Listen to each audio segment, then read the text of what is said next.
All right, I'm very excited to be here. We're going to have a good time. I think you're going to learn some cool things today that you may not have been exposed to in the past. And by the time we're done today, you're going to meet some really nice people. And we're going to talk a little bit about the things that happened to us. We're going to talk about people who are well. You'll meet them. You'll meet the people who are going through life feeling fine. And you may remember that from last year. And then you'll meet some people that have had to go to the hospital this year. And finally, we'll talk a little bit about pregnancy and having babies, and the three things that I want to make sure that you walk out of here today are, the three key words are pull, risk, and trust, but verify. And if those are the three big points that we're going to leave you with today. And I really want to set this up, I really want you all to ask the question, how do you live the life that you want to live? How do you get to have the retirement you want with the kids and grandkids and the fun that you want to have and the travel that you have? When I went to medical school, and that was back in 1982, I started medical school, we thought we had it all figured out. Oh, by the way, I know you guys are watching the news, and what we're seeing today is the craziness of, one payer system, not payer system, and really asking the question, is healthcare a right? Or is it not a right? Well, we're not going to talk about that today. All right? But what we are going to talk about, what about health? Is health a right? Or is health not a right? And if it is a right, well, how do you claim health and make sure that you get that right? And that's the theme that we're going to talk about today. So when I went to medical school, the question, of course, comes up, well, where does health come from? Right? Do doctors give people health? No, I don't really think that they do. In fact, one of the things I'm really clear about when I'm in an ICU and a patient's crashing and we're doing everything that doctors can do and the patient is dying, that health doesn't come from us. It's coming from that person. It's coming from inside that person somehow. And all we're trying to do is get the things out of the way that are going to keep that person from being successful in living the life that they want to. So when I went to medical school, what we were taught is that we were all born with DNA. How many of y'all are familiar with the term DNA? And it lives in your cells, and it has all of your material. And when you were in right at the beginning of your existence, then these pairs created the tissue that eventually became you, that became a baby that is now living in the world. So this is the blueprint for you. And back in the 1980s, we got technology that would actually let us go look at the DNA and see what your blueprint was. Now, we'd never done that for a whole 23 chromosome and an X and Y chromosome. We'd never done that. 3 billion pairs of nucleotides. But they decided in the 1980s, let's go do this. Let's do the Human Genome Project. And so it was started in the 1980s. It was a joint venture between the Department of Energy and the Health and Human Services, or Institute of Health, and they came together and said, let's do it. It'll take us 15 years to do the first DNA. And when we have that, we will have the blueprint. And then we can go get everybody's blueprint. We can figure out what's going to happen to them, and we'll be able to keep it from happening to them so everybody can live a long, great life, was kind of the thinking, right?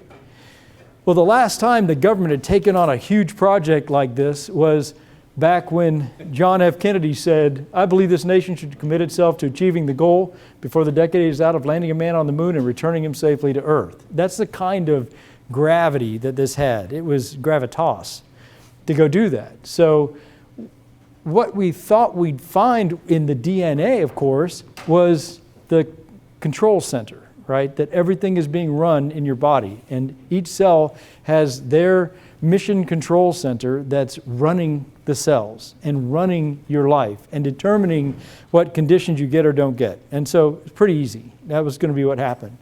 Well, so it was pretty stunning though, because when we went in, and by the way, it took them 13 years, not 15 years. So in the year 2000, the Human Genome Project was complete, and it cost tens of thousands of dollars to do that, maybe hundreds of thousands of dollars to do that first genome, or the first human genome, have it get translated. Guess what it costs today if you guys said, I want to get my genome? What would it cost you? Yeah, good guess, $20,000. Actually, it's below $2,000. So you could take a swab of your mouth, send it in, and have your personal genome handed back to you for under $2,000 today. And it's getting less and less and less expensive. So pretty soon you will be able to go get, your little book that says, this is my genome. But we're not sure that'll make that much of a difference, because we got a huge surprise when we were able to do the Human Genome Project, and that is that instead of seeing mission control, it actually is like a stuffy old library. And in fact, when we went inside the library, we realized that the librarian wasn't even awake. And most of the day, the DNA is just kind of doing some perfunctory functions, but it's not active or managing anything at all. So as we monitored the DNA, it became really evident that our model on how disease occurs and how people age and all those things is really not a functional model. It's not the correct model. And so today, have you ever heard of the term genomics instead of genetics? This is your genetics, that's the DNA. Genomics is the new concept that's arisen from that, because what we realized is that you actually have a huge variety of DNA that could be used. So on this part of your DNA, it may be diabetes. You're going to develop diabetes in your life. And on this part of your DNA, you're not going to develop diabetes. Well, which one's turned on, right? Because we sure would love to turn the I'm not going to have diabetes on. On this is cancer, cell growing out of control. On this part of the DNA, no cancer, cell not growing out of control. Well, let's turn that one on, please, right? So what we realized in this journey that we're still on, by the way, is, in fact, it's accelerating right now because the expense of getting your DNA decoded is less. So now they can ask the question, do you have the don't get diabetes, do get diabetes genes, and which one is turned on in you, right? Those are called SNPs. And so they can start to get deeper into what's going on and which part of your DNA is turned on and which part of your DNA is not turned on. And so we're getting a whole new concept of how to do this. So what determines which part of your DNA is turned on and which part isn't turned on? Like how do you turn the right part of your DNA on? Well, what we realized is that the cell is almost like a self-driving vehicle, right? There's so much in the news these days about self-driving vehicles. Tesla is the big car company that's got those right now, right? So you can get in, literally say into your cell phone, take me to work, put it down, and the car will drive you to work. Well, your DNA in your cell is a lot like that. It says, what do we need to do today? It figures it out, and it just goes on to cruise control, and it does that. And in your environment, when there is stress put into the environment, the cell will stop operating in a healthy fashion. And that's when they go wake up the librarian and say, hey, we're not operating efficiently. What else can we do? And the librarian will toddle over to a different part of the DNA, turn on a different part of the DNA that does something similar but different for that particular function, turn off the part of the DNA that's been used right now, and he'll say, go see if that works for a while. And if it works, great. If it doesn't, it will go find a different part of the DNA. So choosing the stress that you have in your life and how you interact with the stress in your life literally turns on and off different parts of your DNA. Can I get an amen? Does that make sense? So the next question, of course, that comes out of that, well, is, so health starts with the choices that I make that are going to determine which part of my DNA is turned on and off. What choices is it that I'm making that's deciding which part of my DNA is being used and which part of my DNA is not being used? You with me on that? All right, so let's answer that question. So we know that lifestyle, or the choices, the stress on your cell is going to determine which part of your DNA is turned off and on. So what are the key areas that you can manage that will determine your health? This is all upside down thinking from the way that it was perceived when I went into medicine, right? So let's start. Now, you all already know the answers to this question. You just have never thought about it this way before. All right?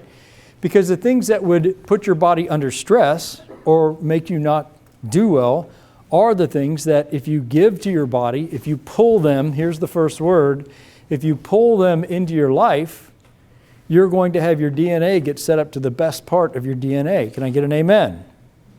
All right. So what is something that without having for 3 minutes, you would die? Air. Oxygen, right? So oxygen is the first, and we're going to call them healers because I'm going to turn it into a positive. What are the things you want to pull in your life that would help make sure the right part of your DNA is activated and you're going to live the longest, best life you possibly can? So the first one is air. And there's 7 of these we're going to walk through right now. So the second one is, what is it that without it, after 3 days, you'd really struggle, and after a couple more days, you would not be alive? Water. That's right. What is it? Oops, I gave you the clue. After 7 days, that if you didn't have it, you would go insane. In fact, the U.S. military uses it as an interrogation strategy. Sleep, right? And so people don't think about sleep and the effect of sleep on their DNA and therefore on their life and therefore on what diseases they get or don't get, but it is one of the most important ones. Now, let's just have some fun here. How many of you all would say you sleep less than 5 hours a night? How many of you all would say you sleep 6 to 7 hours a night? That's the majority of you. How many of you would say you sleep 7 to 8 hours a night? Okay, and how many of you all sleep more than 8 hours a night? Nobody. Okay. So there's a big study that came out. This has been fascinating to me for years because when I learned about this, I was I was trying to exist on 4 to 5 hours of sleep at night because I thought, really productive people don't need sleep, which is really not a good idea because I was activating all sorts of parts of my DNA that I do not want those tickled. You know what I mean? So getting sleep was a huge, huge deal. And there's a big study that came out last year that showed that 7 hours and 6 minutes of sleep is the average amount of sleep that a healthy adult needs in order to function at the highest level. So 7 hours and 6 minutes. Now, is that true for you? No, because you're unique and special and glorious and wonderful, and you're not an average person. There's no such thing as an average person. So you have to just look at your life and see. There are 2 things that I like to teach my patients. First of all, in the morning, do you wake up without the alarm clock? If you do, you're probably getting adequate rest. And the second aspect of that is about 3 o'clock in the afternoon, are you feeling tired and doing the old agreeing with everybody head bob and have to get up and move around to go get a stimulant like coffee, tea, or God forbid a soft drink to keep yourself awake? And if that's the case, you're sleep deprived. So those are a couple things you can look at to see if you're getting enough sleep. Okay, the next one. In about 90 days, if you don't have this, then you will die, generally speaking. Food, that's right. The Belfast hunger strikes, right? They lasted about 90 days before they died. And then the next one, if you didn't get this, you'd eventually get blood clots, thinning of the bones, and you would have that occur to you, and eventually, theoretically, you die. I don't know if anybody's ever really died this way. But what would that be? That's right, play is what we call it, because people hate to exercise. So finding a fun way to exercise is the 5th healer. Now, I used to teach the 5 healers in my practice, right? Every patient that I had come through, we'd have the 5 healers class, and I'd ask them to come to a group office visit every year because I wanted them to do that. But I had this group, it was a weight loss course actually, and I had this group of women that weighed about 250 to 300 pounds, and they came to the class. And they came not once, but then they came a second time, and they came a third time, and they still weighed 250 to 300 pounds. And so I was like, I loved them. They were wonderful. In fact, it got to the point where I could just ask one of them a question, they could teach the class, right? Because they had been there so many times. And I was like, why are you all, you know what to do, but you're not able to use that to achieve your goals? Because they told me, that's why they were there, is they wanted to lose weight. And so, and they said, well, everyone had a story, right? But I'll give you an example of one. A woman was coming to the class. She, weighed in the 180, 190 range. she immediately grasped and started to pull these concepts to her. She lost 30 pounds and she disappeared from the class. And we called her and we were like, where are you? And she said, well, I can't come to the class anymore. And we're like, why? She said, because I lost 30 pounds and her husband just used to call her a fat pig and a slob. And, he was just kind of that kind of guy and insulted her all the time. Well, she lost 30 pounds and she was, starting to groove it a little bit. And they went to Luby's to dinner, and the guy behind the counter that was serving him the fish or whatever gave her an up and down, and her husband was standing there. Well, he beat her so hard that night that she ended up in the emergency room, and he told her if she ever came back to the class, he'd kill her. So she's like, I'm not coming back to the class, right? And it has nothing to do with the 5 healers. So the 6th healer is relationships. And by the way, you're going to look like the 5 people that are closest to you in your life, generally speaking. So it's very rare to see 5 really heavy people or 4 really heavy people and a really thin person, right? Because what happens when one of the really heavy people starts to lose weight? The others are like, here, I made you a pie, right? They don't want the pressure to have to lose weight themselves. And so social systems will maintain where they're at. And so these 5 women that were coming to my class, guess what they did after the class? They went to lunch, right? And guess what they did in the evenings? They got together and watched TV together and made their favorite pot roast kind of concept. And so they were actually very much holding each other at their weight. So the 6th healer is relationship. And then the 7th is the why. So many times I'd have people come to the class and they'd learn the 7 healers and they really knew what was going on, but they didn't apply them. I was like, why is this not something that knowing motivates you to do? And the answer to the question is because I don't really have a good reason to go to the work of doing it. And so having a why will get almost anybody over the what and how. But if you don't have a clear why, then often you don't engage. You never get it done. So those are the 7 healers. And so, by the way, the way that we represent those is in this circle. And like this is, air, water, sleep, food, play, relationships, and purpose. But notice it's a circle. It's not a line. And the interesting thing is that air, which is the first healer, also is the way that you connect with your purpose, right? When your mind's going really fast and you've got monkey mind and you've got all this stuff going on, you're not living your purpose. You're just responding to the tyranny of the urgent. And if you were to go inside your blood, what you'd see is your adrenaline level's really high. Well, adrenaline level being high, because that's what helps you be ready to run from the tiger, has your blood sugar go up through a hormone called cortisol, and your blood sugar being high has your pancreas produce insulin. We talked about that last year, which tell your fat cells to grow. So being stressed out all the time literally tells your fat cells get bigger, get bigger, get bigger.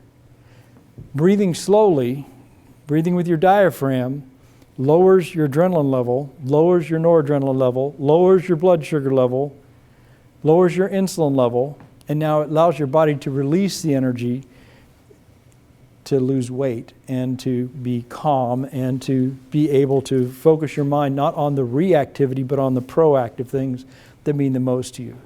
So the 7 healers is actually a circle. It's not a line. And last year, when I spoke to you, I had the book, The 7 Numbers, and we talked about how trouble, right? Training, roundness, oil, unacceptable sugar, blood pressure, lousy habits, and exploding plaque, how disease happens exactly in order. It's 5 to 20 years, and at any moment in that, you can reverse it. Well, this year, if you go to scottconner.com, starting next week, you'll be able to download a free copy of the book, The 7 Healers. And this is another real short 2-bathroom read kind of book that to help just kind of reinforce these points. Because what we know now is that by pulling, deep breathing, drinking water that's unpolluted, by making sure to get enough rest at night, by choosing foods that are easy for your body to use and don't pack the system too much with too many calories, by being active, having positive relationships that don't get your breathing going crazy and stress you out, and by living your life on purpose, you actually are turning on the DNA that you want to be turned on, and you're turning off the part of the DNA you don't want to be turned on. So the 7 healers is a way that now we understand how you're not condemned by your DNA. It's your choices interacting with your DNA that choose for you which part of your DNA is going to be activated. Can I get an amen? Okay, so we're through with the first third. So pull the 7 healers towards you. So let's flip that on its head and let's ask, why do you lose your health? Why do I lose my health? And how do I interact with the healthcare system in a way that helps me live a long, great life, not be a part of the craziness that was on that first slide? All right, so there's a large study that was done. They brought together a bunch of experts and they said, what are the things that cause people to have problems that end up having them spend a bunch of money in the healthcare system? And they found 8 things that will determine over time how much money you're going to spend on healthcare, which is really annoying to me. Is it annoying to you? I would much rather put that money in a retirement fund or in a nice trip than pay some stupid doctor or imaging center or hospital because I had to go to the hospital. And I'm a doctor, so I really get that. So guess what the first habit is? Well, the first healer was air. The first habit is polluting the air that you suck in your body. Because we know that when you light up tobacco, you've got preservatives, you've got pesticides, you've got all the chemicals that they used in processing it, and you're lighting it on fire, and each cigarette is its own science experiment. So you get over 100 different chemicals in your body, and that goes to your DNA, and we all know the story. It turns on DNA that is related to cancer. So number 1 is air, smoking. Number 2, drinking too much alcohol. Now I love wine, so what's too much, right? And the data would suggest that for the average person, which again, nobody here is average, but for the average person, 8 ounces of wine or 1 shot a night or lower is not excessive. Anything above that is excessive. Insufficient sleep. We've already talked about that. Poor diet, which is a diet that's rich in the white powders, right? What are the white powders? Salt, sugar, and flour are the things, and anything that's made from those. So anything you put flour and sugar into, which are your baked goods, also can be pretty challenging if you aren't very, very careful about the quantities. Now, if you control quantities, well, how many of y'all have done Naturally Slim? Right? Well, if you haven't done Naturally Slim, I think every human being alive would benefit from it because it's a really great way. In Naturally Slim, what they did is they took naturally thin people, and they studied how they interacted with the food they took in and their activity level. And they took people who weren't natural, true thins, they call them, and they looked at their habits and they said, what's the difference? And they put this 10-week program together so you can look at the way you think about how you take calories in and say, all right, this is the way a thin person thinks about it. This is the way a heavy person thinks about it. Where am I? Well, for me, I found I was over here most of the time. But it gave me power because then I could start kind of just thinking about things differently. And next thing you know, the average person, 10 to 12 pounds, falls off them in 10 weeks because you're not doing a diet. There's no diet. It's all about just interacting with food differently. So Naturally Slim is something that your company brings to you regularly, and I would strongly encourage every person to do it. Now, people with metabolic syndrome, which is pre-diabetes, pre-heart disease, pre-stroke, and pre-hypertension, things like that, I would for sure encourage you all to do it. All right, so what's the 5th one? Well, guess what? Not being physically active.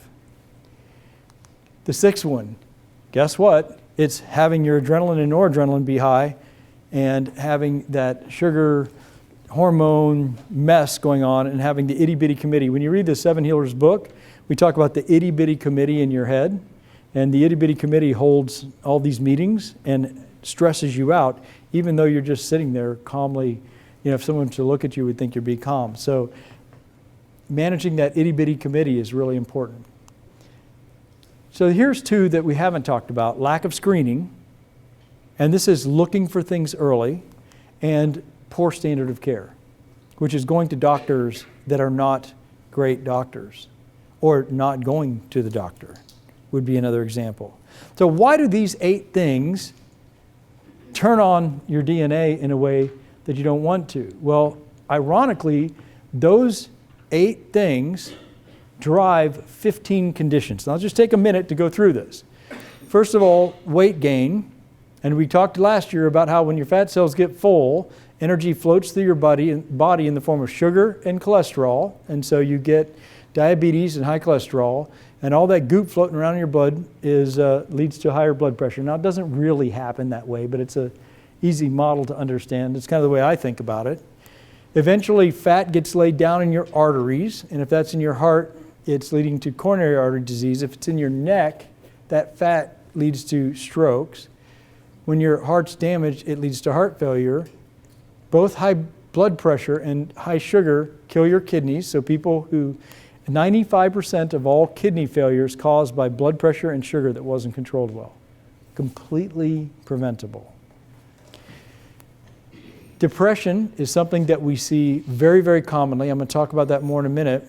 And then here's 3 that surprised me. Allergies, sinusitis, and asthma.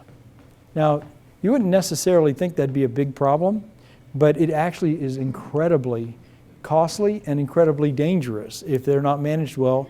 COPD is smokers who've destroyed their lungs over time. And then you've got 2 musculoskeletal things, back pain and arthritis, and finally cancer. And it is becoming clearer and clearer and clearer the role of diet, smoking, stress on developing cancer. So those 15 things are responsible for 80% of the money you and I are going to spend in healthcare. So again, I hope what's coming to you is, wow, I have a lot of power in determining if I get these, when I get these, or how well these are managed. And if I do this, the 7 healers, I pull them to me, then I'm not going to be stuck there. So it's really cool, now that we understand the Human Genome Project, how much power you have, I have in our lives. Okay. So when we need the healthcare system, I'm gonna go pretty fast. This is pretty nerdy, but this is looking at the money you're spending in healthcare. So let's take a company, and this is an average company. It is not your company, and this is the amount of money that is being spent in these buckets. Now, the most expensive one is cancer, and for this company, and most every company, cancer is the number 1, 2, or number 3 spend. And we know, again, the tremendous role that we play in that. Number 2 is heart disease and diabetes. Well, guess what? That's exactly what we just talked about, right? And the choices we have there. Number 3 is joint issues. And joint issues occur, why? Because a joint is bone, tendons, ligaments, and discs with muscles around it.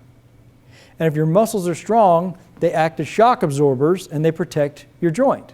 If your muscles get weak, then all the trauma goes straight into the joint and you destroy it. So physical inactivity, getting out of shape, leads to your joints degenerating, and with your spine issues, spine is about posture, right?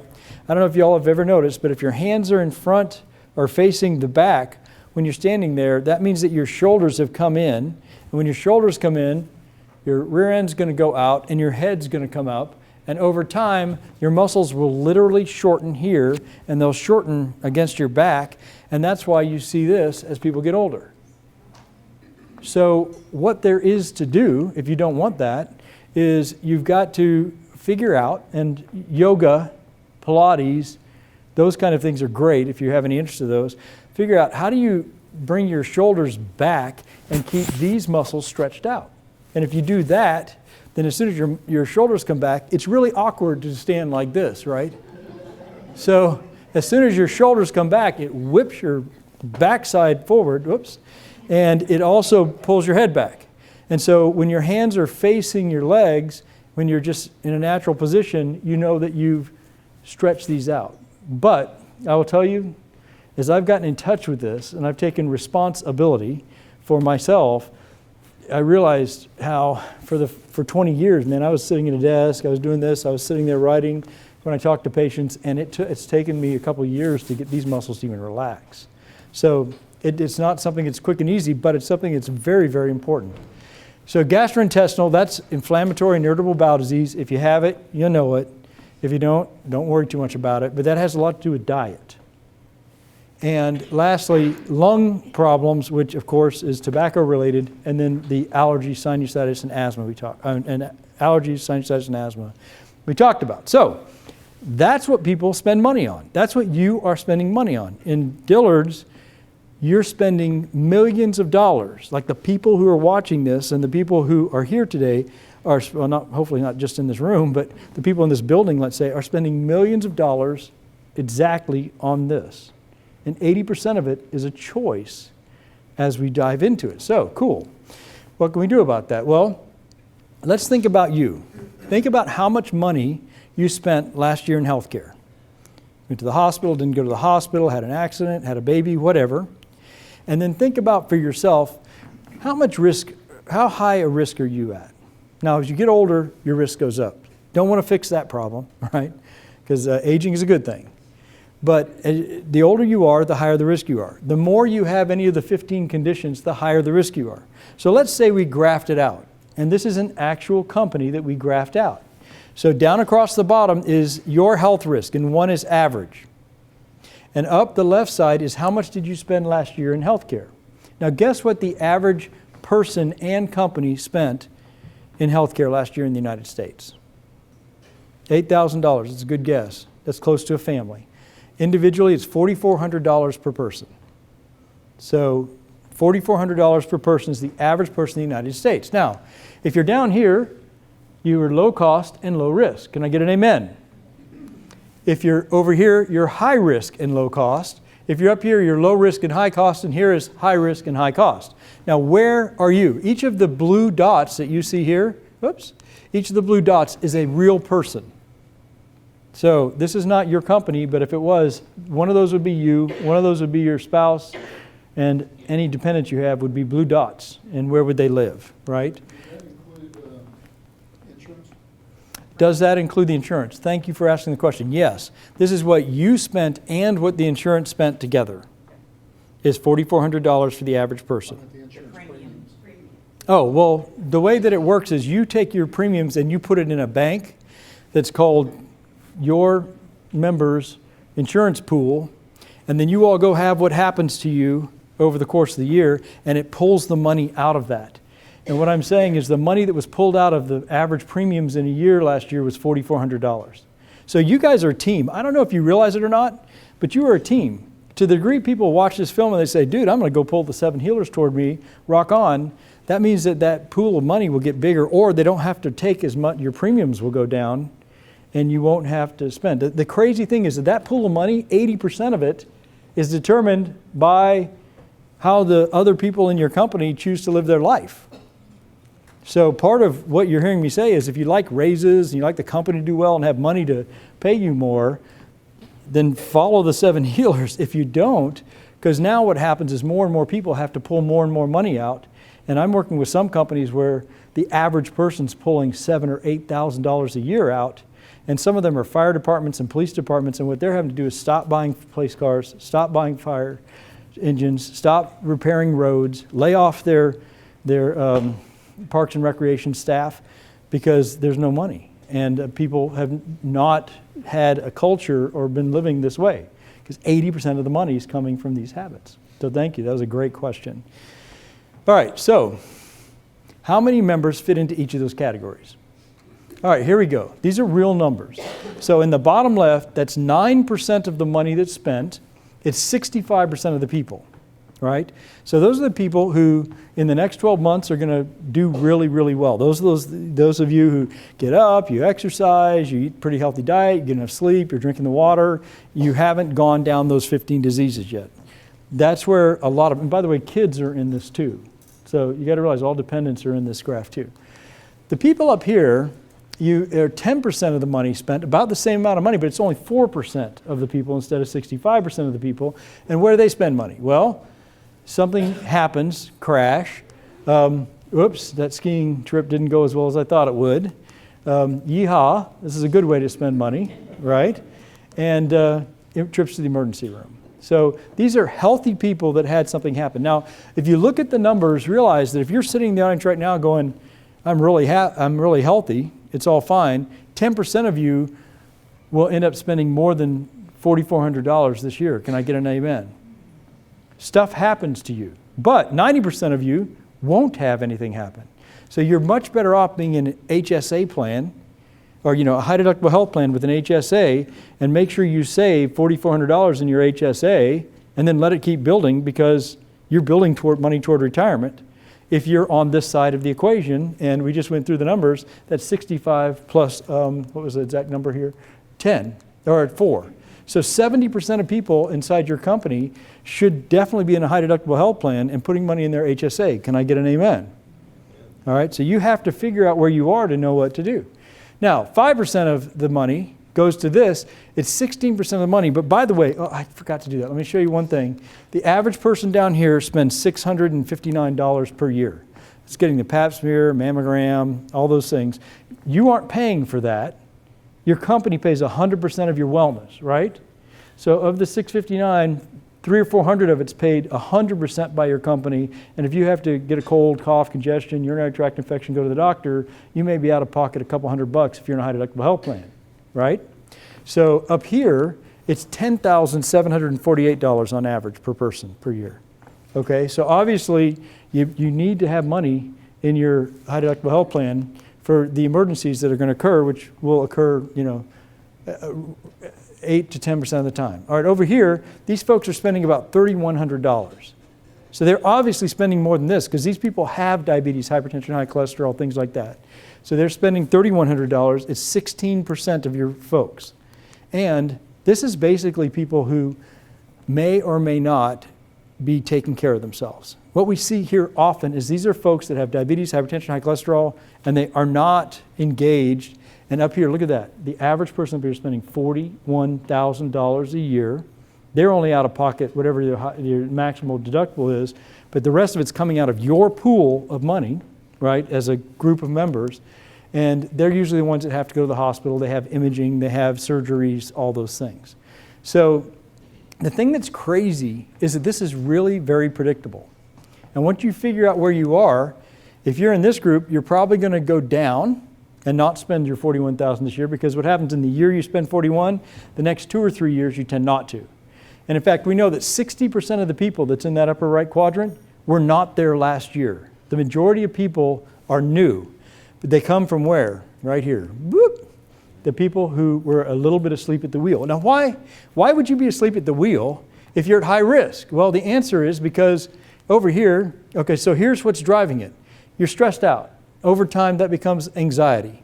And then over time, you get depressed, and there's genetic depression, and then there's burnout that starts to manifest. And people don't die of depression necessarily, but what that does is they aren't exercising, they aren't eating well, they're not taking care of themselves. So then we have the whole metabolic syndrome thing we talked about, which, by the way, if you stop it here, you can go back to healthy. Boom, strokes, heart attacks, heart failure, amputations, blindness, and kidney failure. And you feel fine the day, like 30 seconds from now, if I was going to have a heart attack and you said, Scott, how do you feel? I would say, I feel fine. So you cannot wait till you feel bad. Here's an example. These are real people. This is not his name and not his picture. 51-year-old male, call him Bill. He got his insurance on October 4th of 2010. Did not go to the doctor. He felt fine until he got a little chest discomfort. In December of 2014, he went to an emergency room because he had indigestion. They said, go get a family doctor. And in March of 2015, he got his routine physical, got his blood drawn, and they asked him to come back in 2 weeks to go over the results. He died of a massive heart attack before he got back. Completely preventable. And whether you're working at a distribution center and you're just a great salt of the earth guy, or you're one of the blue suits in the front office, you don't get a pass on this. This is the same. Okay? Then we've got getting out of shape. Your joints get beat up and they start to hurt. And then you go get 3 injections and get a surgery. Right? That's from this. Right? It's from a lack of flexibility and fitness. And then, of course, we've got cancer. When you've got pre-cancer, I say, how do you feel? You say, stage 1, how do you feel?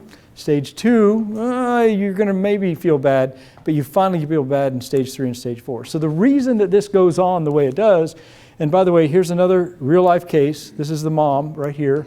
59-year-old woman, been on a health plan since 1985. In 2011, she actually went and got her first mammogram at 56 years of age, stage 4 cancer. chemo, surgery, radiation, died, $1.7 million. This never should happen.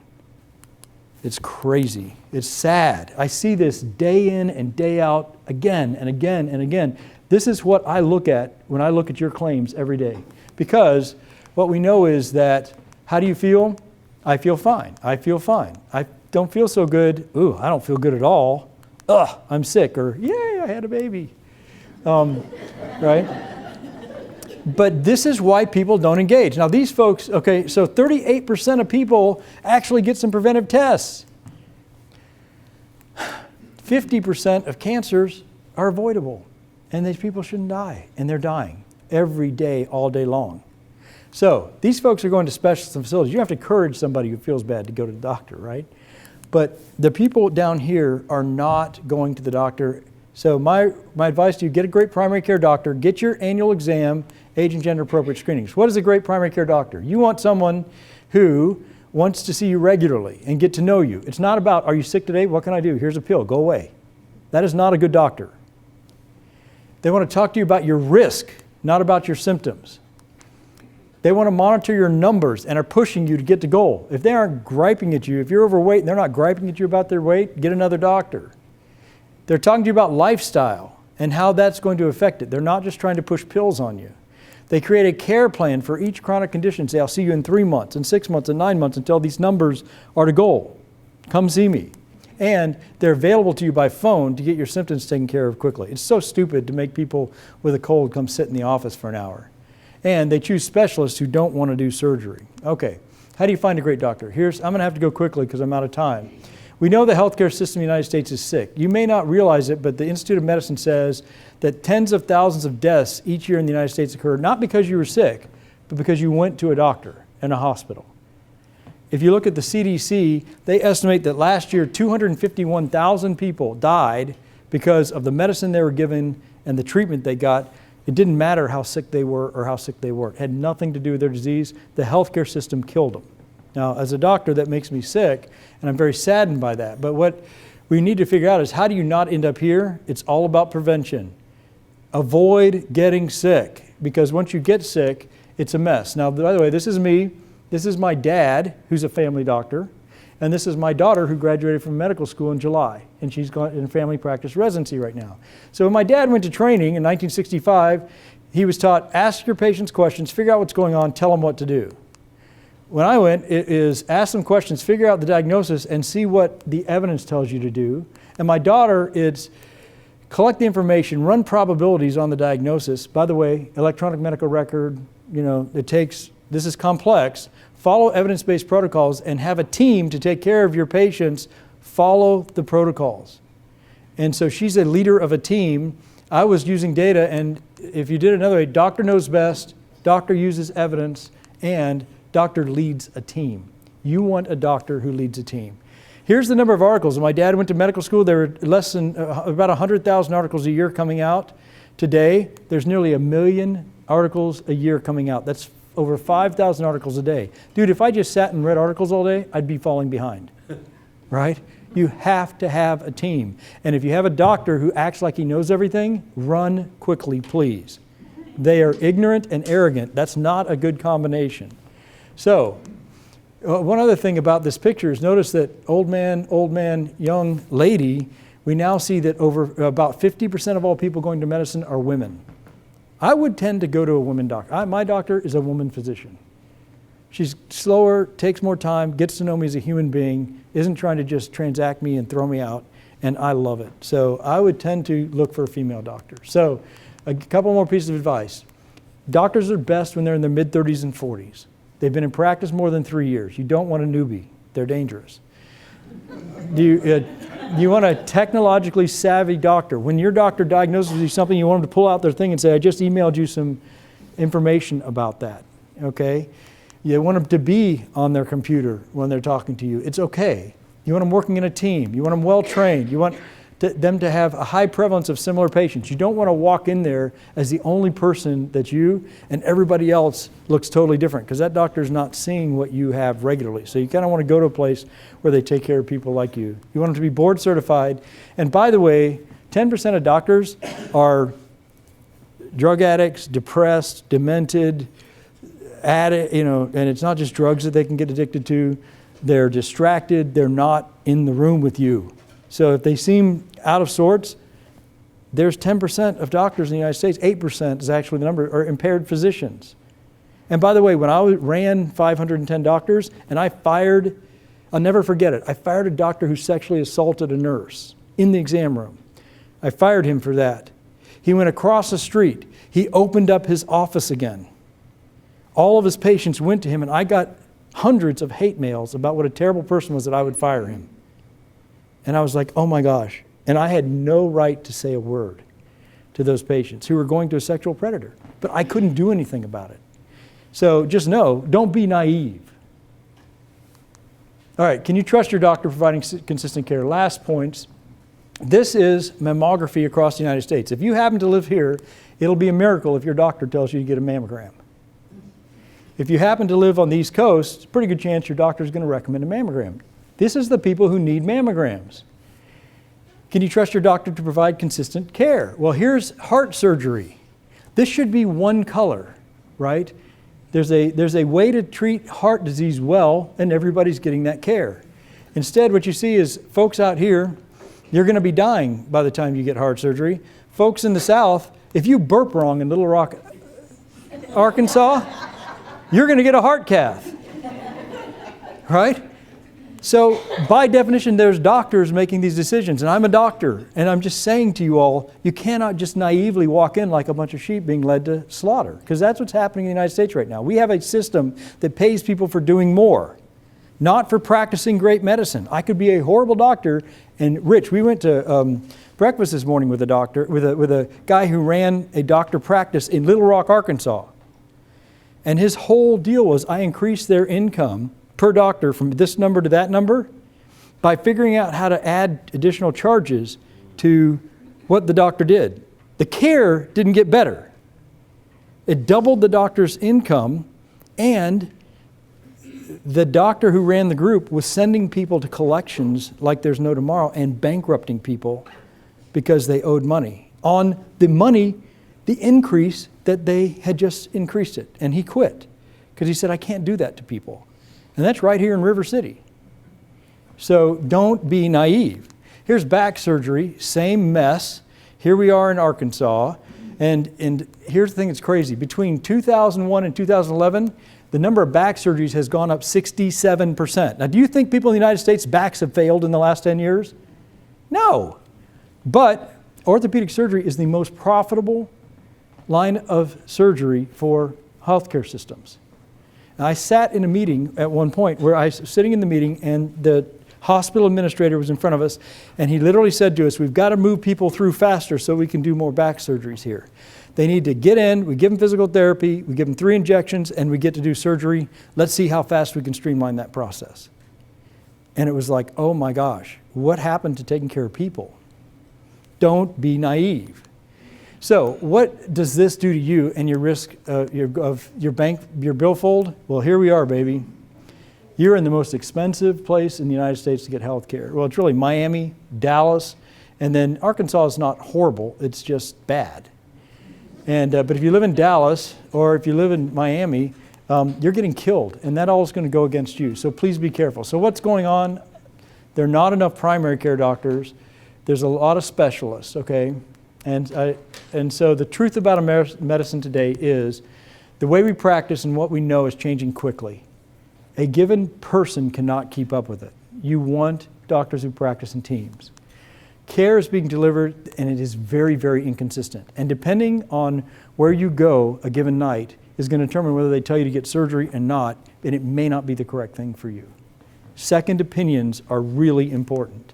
Screening and prevention is very inconsistent. You probably aren't getting the tests you need, and you need to go figure out what you do need.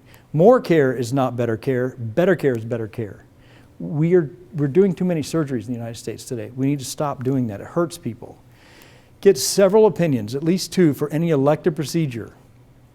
And that also is for cancer. When you're diagnosed with cancer and your doctor says, here, take this medicine, say, I'm going to go to UAMS and have them review all my slides and make sure that's the best protocol for me. 50% of people in the United States are not on the right medicine for their cancer. Either the cancer was diagnosed wrong or they were given the wrong therapy. 50% of the time. So make sure you get a second opinion. And healthcare in America is very expensive. Don't just be led down the altar. So the best way to manage is minimize the needs for care and pull the 7 healers to you. By the way, one quick slide. What about when you do need a surgery or you do need an elective procedure? Well, here's the rules. When possible, find a doctor who's paid on salary. Doctors who are paid fee for service do a lot more than doctors who just get paid a salary no matter what they do. Make sure that doctor does this procedure, the exact procedure you need 50 times a year with a committed team, and they have a committed surgical suite. You don't want them to have somebody who had a bad infection and they drain pus all over the room, and then they bring you in for your knee surgery. Right? It's a disaster. So you want to go to committed hospitals for what you're doing. Make sure that they run a tight ship and well organized. They get their blood work. They call you up. They follow up with you. They tell you what's going to happen with the surgery before you do it. Your physical therapy is scheduled before the surgery. Make sure that they're treating you like you're the most precious thing in the world, because you are. And if they're saying, yeah, just show up at this date, get your blood work, and get a piece of paper that says your family doctor says you're okay for surgery, you don't want to go there. It's not what you're looking for. And finally, find a facility that reports their data, they don't have a lot of adverse reports, and is a center of excellence. Now, Dillard's, I'm very excited to say, since last July, if you need an elective procedure, they have a special program called a Center of Excellence programs where you and your other significant other will be put on an airplane, flown to a Center of Excellence, will be evaluated by the Center of Excellence. If you have to have the procedure, you'll get the best doctor doing the right procedure for you. Or it may not be that you have to leave town. It may just be right in River City, wherever you are watching this. So you have a Center of Excellence program that is literally free for you if you're in certain tiers of your plan here at Dillard's. So take advantage of it. Do not be led to slaughter. It's not good what's happening. So do you have a right to health? Well, I would actually say you're given health.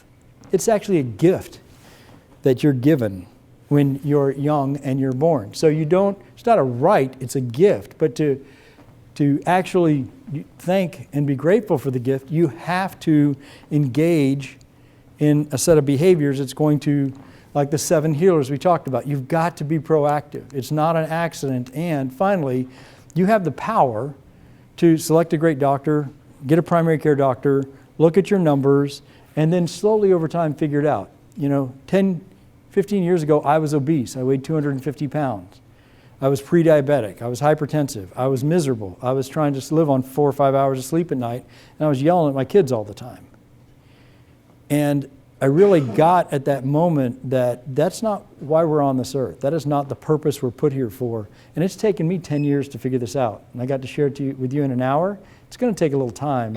Give yourself grace. But my request is go get the book, look at it. Dillard's is giving it to you all for free. And figure out how you can pull health towards you. Okay, here are the conclusions. Pull health towards you. Get a great primary care person. And make sure you get your screenings. Work on getting your numbers to goal. I still don't have my weight perfect. So my metabolic syndrome numbers, I only have 4 or 5 that are at goal. Have a care plan for chronic conditions. And finally, is trust the system only after verifying the system. Because people are people, and people do what people do. And there's a 50% chance when you walk in a doctor's office, you're in the bottom 50% of doctor's offices. And you want to make sure that you, because you are so special and precious, get the best possible care. So that said, I want to thank you all very, very much. And I'd love to take a couple questions. Do we have time? Yeah, we have a couple minutes. Yes, sir. Maybe talk about verification, and I get it and I understand, but what are some pragmatic ways we can do that? Thank you. What's your name? Mark. Mark, thank you for asking the question. How do you verify? Well, number one, what I do, how many of y'all have heard of Compass? If you've heard of Compass, raise your hand. I really want to know this. Okay. You all have a service right now where you can take the name of your doctor and send it to your Health Pro through Compass. They will do a background check. They will make sure that that person, we had a quick thing. We had a person in Tulsa, Oklahoma that went to get a colonoscopy. The doctor perforated their bowel and they nearly died. And so we went to Compass and said, is this a good doctor? They looked up the doctor. He had 2 DUIs. He was on probation by the state medical board. And by the time that guy got out of the ICU, he lost his license. So doctors are human beings. Use your Compass Health Pro. Check out the doctors you've got today. Check out any doctor. Like for me, literally, I have a friend who we both know and love who has this really weird thing going on where he takes a lot of sugar in and he's thin as a rail. I don't know what's going on with him, but he takes enough sugar and he should be like this big. And I went to Compass and said, give me the best endocrinologist for metabolic disorders. And there are 2 of them here in Little Rock, and he's going to go see them. So you can get great intelligence. You can also say to them, hey, I've been told I have to have hip replacement or a knee replacement. And I want to know what it's going to cost me, because if I go to Baptist, it's going to cost me this much money. If I go to St. Vincent's, it's going to cost me this much money. And by the way, who's the doctor doing the surgery and who is the anesthesiologist that's putting me to sleep? Because I want to make sure they're really great doctors. It doesn't cost you a penny except to send an email. The other thing you can do is put all your medicines in there and send it off to them and say, am I paying too much for these? And they'll go, yeah, you can go here, same medicines, a lot less money, or you could change a medicine and save 70% on that medication because it's the same medicine. So you have the service today. It's called Compass. In the future, Dillard's is committed to making sure you continue to have a service. It may not be called Compass, but you will have a way to get transparency so you don't have to have bad things happen to you. Next question. Great question, Mark.